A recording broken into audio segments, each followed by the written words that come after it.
A very warm and delightful welcome to my channel. My name is Muhammad Salim and you're watching Pursuit of Motivation.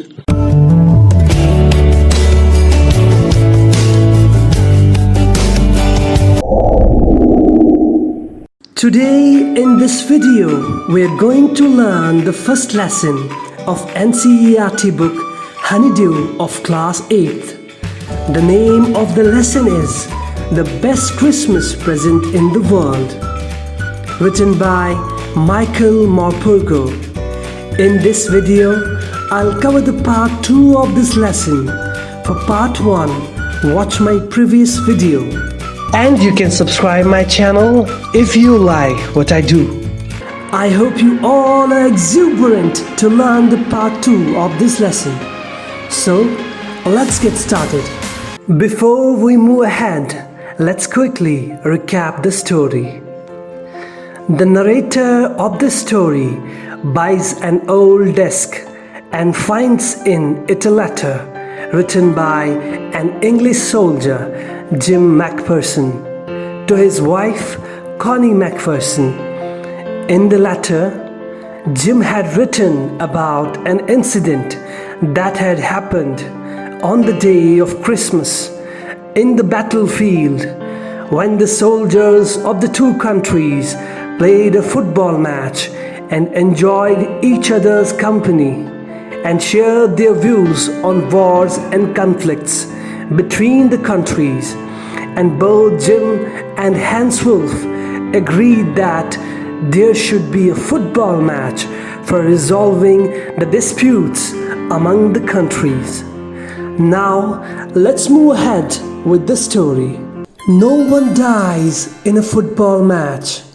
No children are orphaned. No wives become widows. I'd prefer cricket, I told him. Then we Tommies could be sure of winning, probably. We laughed at that, and together we watched the game. Sad to say, Connie, Fritz won, 2-1. But as Hans Wolf generously said, our goal was wider than theirs, so it wasn't quite fair. The time came, and all too soon, when the game was finished, the schnapps and the rum and the sausage had long since run out, and we knew it was all over. I wished Hans well and told him I hoped he would see his family again soon, that the fighting would end and we could all go home. I think that is what every soldier wants on both sides. Hans Wolf said, "Take care, Jim Macpherson. I shall never forget this moment, nor you." He saluted and walked away from me slowly, unwillingly, I felt. He turned to wave just once and then became one of the hundreds of grey-coated men drifting back towards their trenches. That night, back in our dugouts, we heard them singing a carol, and singing it quite beautifully. It was still night, silent night. Our boys gave them a rousing chorus of while shepherds watched. We exchanged carols for a while, and then we all fell silent. We had had our time of peace and goodwill, a time I will treasure as long as I live. Dearest Connie, by Christmas time next year, this war will be nothing but a distant and terrible memory. I know from all that happened today how much both armies long for peace. We shall be together again soon. I am sure of it. Dugout. a shelter for soldiers made by digging a hole in the ground and covering it. Hans said football match is the safest and the easiest way to end the conflict between countries because no children are orphaned and no wives become widows. Jim favored a cricket match over football match as they had more chances of winning a cricket match rather than a football match. Then they both laughed and watched the game, and the game was won by Frizz. But Hans Wolf took no credit as he blamed the goal posts by saying that Jim's goal posts were wider than theirs. Soon the game was over and the food also ran out. Food was spread all over the place. Jim wished Hans that he shall see his family soon and wanted this war to end. Hans also wished the same. Hans then wished goodbye to Jim and said he will never forget this moment. He then saluted and walked away slowly and uninterestingly. He then again turned back towards Jim and waved to him, and soon became one of the hundreds of grey-coated men who were going back towards their trenches. On that night, they heard them singing a Christmas carol quite beautifully. They also joined their voices, but after a while, all fell silent. They have had their time of peace and goodwill. This incident became a precious memory of Jim for his lifetime. Jim assured Connie that by next Christmas, this war will be over and it will be nothing but a terrible memory. As he now knew, no one wanted war. Everyone was longing for peace. He also added that he will meet his wife soon and will again live a peaceful life with her. I folded the letter again and slipped it carefully back into its envelope. I kept awake all night. By morning, I knew what I had to do. I drove into Bridport. Just a few miles away, I asked a boy walking his dog where Copper Beaches was. House number 12 turned out to be nothing but a burnt-out shell. The roof gaping, the windows boarded up. I knocked at the house next door and asked if anyone knew the whereabouts of a Mrs. Macpherson. "Oh yes," said the old man in his slippers. He knew her well. A lovely old lady, he told me, a bit muddle-headed, but at her age she was entitled to be, wasn't she? 101 years old, she had been in the house when it caught fire. No one really knew how the fire had started, but it could well have been candles. She used candles rather than electricity because she always thought electricity was too expensive. The fireman had got her out just in time. She was in a nursing home now. He told me Burlington House on the Dorchester Road on the other side of town. I found Burlington House nursing home easily enough. There were paper chains up in the hallway and a lighted Christmas tree stood in the corner with a loop-sided angel on top. I said I was a friend come to visit Mrs. Macpherson to bring her a Christmas present. I could see through into the dining room where everyone was wearing a paper hat and singing. The matron had a hat on too and seemed happy enough to see me. She even offered me a mince pie. She walked me along the corridor. Mrs. Macpherson is not in with the others, she told me. She's rather confused today, so we thought it best if she had a good rest. She has no family, you know. No one visits. So I'm sure she will be only too pleased to see you. She took me into a conservatory with wicker chairs and potted plants all around and left me. Burned out. It means destroyed by fire. Boarded up. It means covered with wooden boards. Muddle-headed. It means confused. The author folds the letter back and slips it back into the envelope. He was not able to sleep whole night.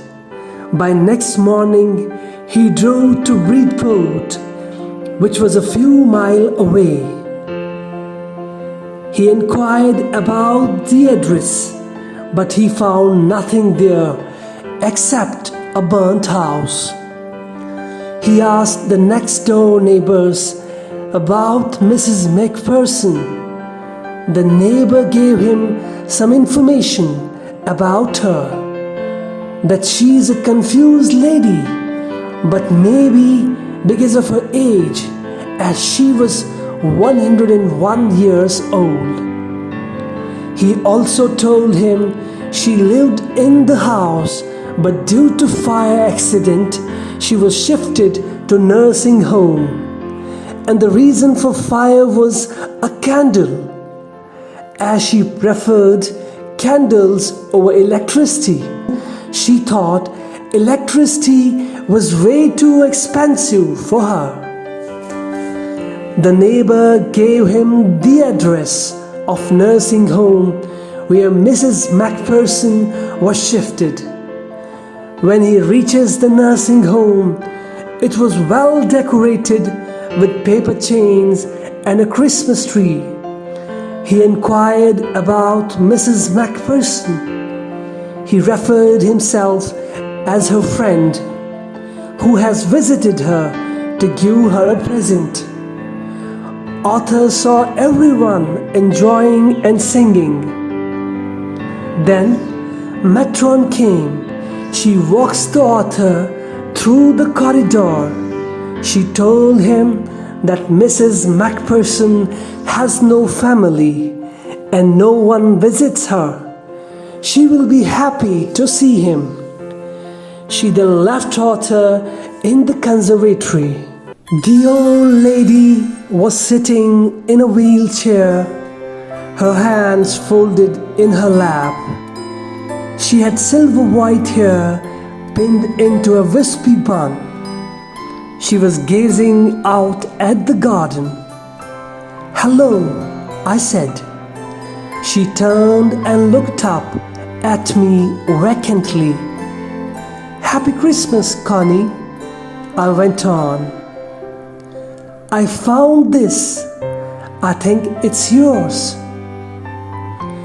As I was speaking, her eyes never left my face. I opened the tin box and gave it to her. That was the moment her eyes lit up with recognition and her face became suffused with a sudden glow of happiness. I explained about the desk, about how I had found it. But I don't think she was listening. For a while she said nothing, but stroked the letter tenderly with her fingertips. Suddenly she reached out and took my hand. Her eyes were filled with tears. "You told me you'd come home by Christmas, dearest," she said. "And here you are, the best Christmas present in the world. Come closer, Jim dear. Sit down." I sat down beside her, and she kissed my cheek. "I read your letter so often, Jim, every day. I wanted to hear your voice in my head. It always made me feel you were with me, and now you are. Now you are back, you can read it to me yourself. Would you do that for me, Jim dear? I just want to hear your voice again. I'd love that so much. And then perhaps we'll have some tea. I have made you a nice Christmas cake, marzipan all around. I know how much you love marzipan." Lit up, it means became bright with happiness or excitement. Suffused with, it means glow of happiness spread all over her face. Author saw an old lady who was sitting on a wheelchair. Her hands were in her lap. Her hair was white in color and pinned into a wispy or thin bun. She was looking at the garden. Author greeted her, but she gave a vague look. He then wished her Happy Christmas and called her by her name and told her that he has found that tin box and a letter. As Author was talking to her, she kept looking at his face. Author gave her the letter, which made her filled with joy, and her eyes lit up with recognition. Author tried to explain her about the desk and how he found that letter, but she was not paying any attention. For a moment she said nothing, but after a while she grabbed his hands and her eyes were filled with tears, and she told Author that he had promised her to return by Christmas, and she was happy to find him on that day. She referred Author as the best Christmas present in the world. She mistook Author as her husband, but Author also did not reveal his identity. She asked Author to come closer to her. Author then sat beside her. She kisses his cheek, and she told Author how much she missed him and how she used to read his letter every day, and she was longing for his voice. She also told Author that his letter made her feel his presence, and now he himself was with her, and he can now read that letter to her. She then requests Author to read that letter, as she wanted to hear his voice again. Author gave his affirmation. Then she told Author after that they will have tea and a marzipan cake, which was Jim's favorite cake. That's all for today's video. I hope you enjoyed this video. Till next time, take care, stay blessed.